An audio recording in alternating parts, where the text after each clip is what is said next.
This is Kijibo Vlogs, si Filipino reactor beast here in Saudi Arabia, and welcome back to my channel. Agad-agad gawa natin ng reaction video ang David Licauco and Barbie Fortes sa Facebook page. Alam nyo ang tahimik ni Ginoo, ha? Sa totoo lang, suffer tahimik si Ginoo for today's video. Hindi ko alam bakit siya sobrang tahimik dahil siguro busy sa kanyang what do you call this, atake. Busy ang Ginoo sa ganap niya because malapit na ang kanyang basketball for today's video at maraming na naman tayong, ay ngayon ko lang naalala, di ba ang handler niya dito si Sab, di ba wala na si Sab, hindi man lang pinalitan to ni Ginoo, dapat palitan niya na to. Ginoo, palitan mo na, update din for today's video. Anyways, ang nasabi ko nga sa inyo, ang tahimik ni Ginoo sa Instagram, sobrang tahimik lately, sobrang wala kang makikita talaga sa Instagram niya, super, like zero. But for today's video, agad-agad gawa natin ng reaction video, of course, the David Licauco. Anong atake niya dito? Diyos ko, eto pa. Eto na naman, ang daming binigay na ayuda dito kahapon. Chares! Ang daming binigay. Wait lang, hello Sofia, kung nasaan ka man, miss ka na namin. Okay, ito si Shuvi. Dear, wag ninyong i-issue si Shuvi. Utang na loob, nagtatrabaho ang bata. Charis! Wag natin sirain. Sirang-sira na siya sa mga kakamping for today's video. Pero naniniwala din naman talaga ako na may pagbabago din naman kasi ang isang tao, di ba? Pero si Jim, hindi na niya pagbabago. Ganyan na yan. Kasi yan yung panchicha niya eh. So, hindi niya pwedeng bitawan yung character niya dyan sa YouTube na magiging negative and fake news peddler. Kasi yan yung panchicha niya. Charis! And totoo pala talaga, no? Akala ko talaga fake ano lang yan, lang. Sino nga naman ang magbabayad ng isang influencer para lang mag-spread ng hate? Totoo pala yan. Kasi nga, di ba, si Sofia Andres nahuli para lang siraan si Chief Filomeno. Alam niyo yun? So, basically, parang possible pala talaga na binabayaran nila itong mga fake news peddler na to or mga content creator na ito. I don't consider them as influencer, ha? Sa totoo lang.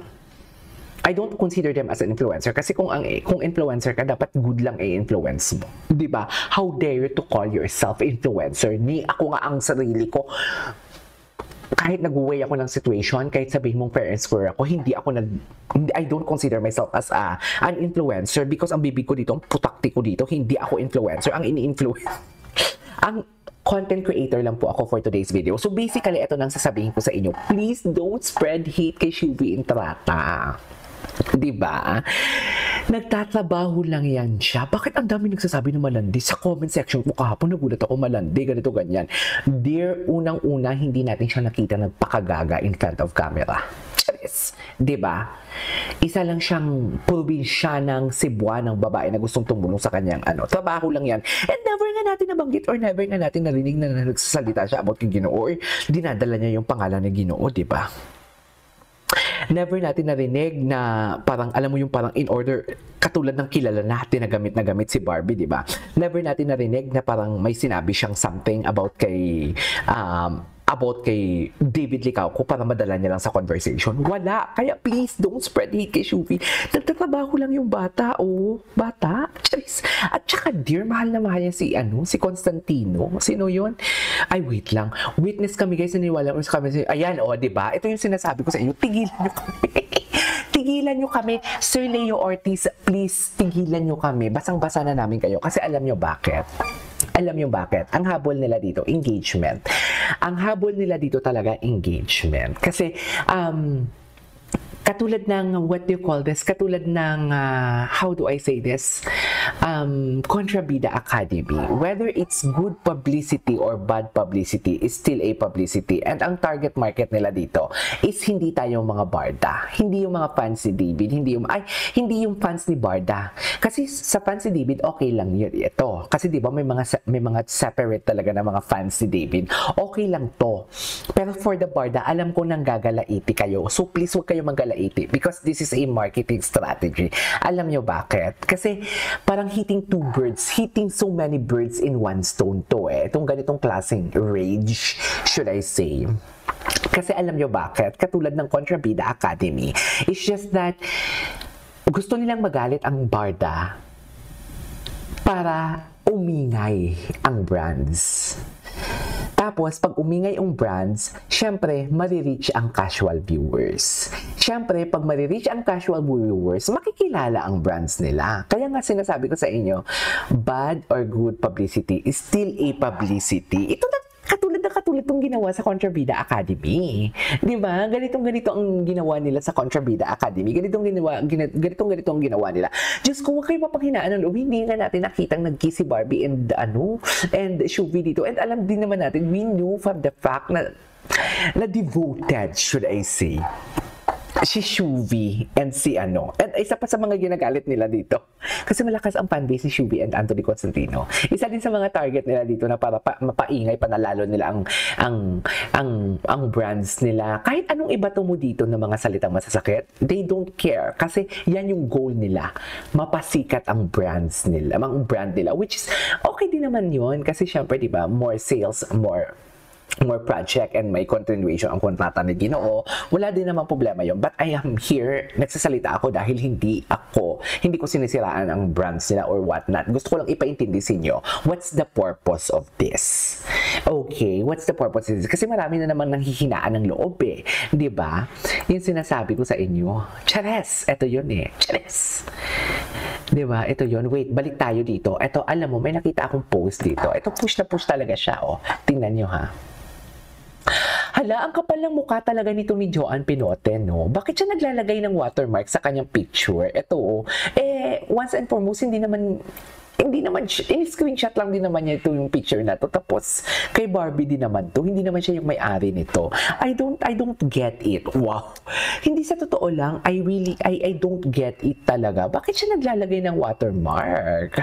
Di ba? Anyways, gusto niya yan eh. Meron pa dito eh. Ay, si Aljur. Meron pa dito. Ay, ano to? Ang magkumare.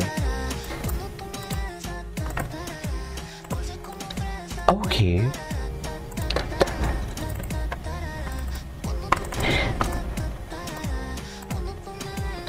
Si Kylie Alcantara. Ang magkumare for today's video. O, diba? May pinupush talaga nila. Alam mo, tulong kasi yan sa Shuvid. Tulong kasi yan sa dear nangyari na to Jameson and Barbie sa P77. Kaya huwag niyong sayangin yung energy ninyo. Huwag niyong sayangin ang energy ninyo because of this. At sinasabi ko sa inyo, nangyari na ito, nagdaan na tayo dito. Ang dami na natin pinagdaanan for today's video. Ngayon pa ba tayo susukot? Chares! Ngayon pa ba tayo susukot na malapit na? Chares! Malapit na ang naitakda, di ba? Namatay na nga si Pirena sa sa what do you call this? Sa Encantadia. Nakakalungkot naman yun. Anyways, tuloy natin. Marami silang post dito. Marami talaga silang post. Ay, oh my God, the CSID. Ito na. Mag-away-away na yung mga reactor kung sino unang mag-post ng CSID. Ng, what do you call this? Ng Christmas Station ID ng bawat network. Ay, hello, gwapo ni Rahel, no? Rahel and David Licauco. Ang gwapo ni Rahel. Di ba kay Jillian Ward lang yan? Di ba? Siyempre, magkamukha na ang magjowa. Ayan na, halata mo talagang fake news peddler kasi siya mismo nagsabi magjowa. Yes.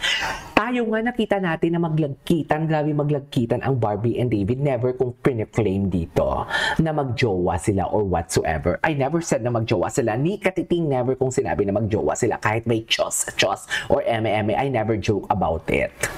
Diba? Kasi unang-una, I don't want to give you assumption and everything. Pero siya talaga, alam mo talaga, ang isang post is fake news.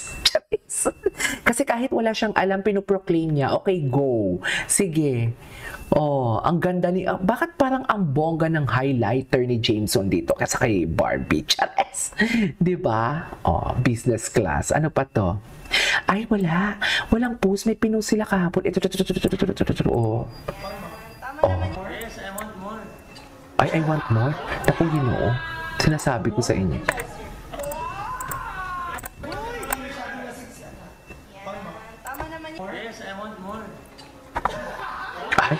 I want more ka pa talaga, Ginoo, ha?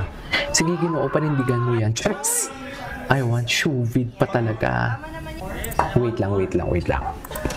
Panoorin mo muna yan.